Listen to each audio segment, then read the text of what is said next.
En fait, on s'est retrouvé justement sur l'accord par rapport à un programme. C'était avant tout ça. Et je suis vraiment satisfaite parce que ce que nous pensions, nous, ce qui était important pour nous, a été repris en globalité, dans sa globalité. Donc oui, on se retrouve sur des projets. C'est exactement ça.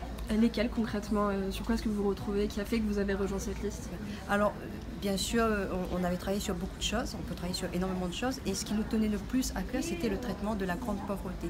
On en parle beaucoup, mais on n'a pas une grande visibilité là-dessus, et il n'y a pas vraiment, pour l'instant, de projet politique pour essayer de traiter cela.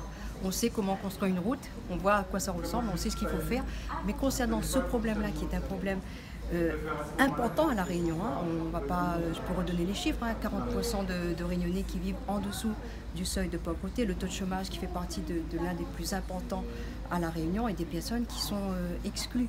Donc pour nous c'était important, et on a proposé quatre grands thèmes qui ont été repris dans le programme. Donc il s'agissait de travailler autour du CCAS. Actuellement, le CCAS, c'est quoi? C'est surtout apporter des colis alimentaires. 100 000, on a dépassé les 100 000 colis alimentaires. Ce qu'on propose, nous, c'est que ces personnes qui viennent au CCAS, qu'on les accompagne pour qu'ils puissent demain ne plus revenir vers ce genre d'aide qu'il faut faire, qu'il faut apporter. Mais il faut aller plus loin. Donc on a eu un travail sur ce plan, ce sera enclenché. Il y a ce dont on a parlé aujourd'hui, aller au plus près des personnes, apporter un service, parce que souvent les personnes qui sont exclues n'osent pas ou n'ont pas forcément les moyens d'aller chercher les informations où elles se trouvent.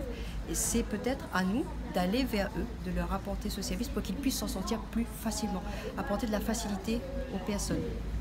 Il y a aussi dans ces projets la création d'une banque, alors d'une banque, on peut appeler une banque du peuple, où par exemple à partir d'1 € par mois, les personnes peuvent faire un crédit, un microcrédit. Ça existe déjà, c'est à nous de le mettre en place. Je ne dis pas que c'est facile, hein, mais je dis que si c'est une volonté politique, eh ben, on se met au travail et on essaie de le réaliser.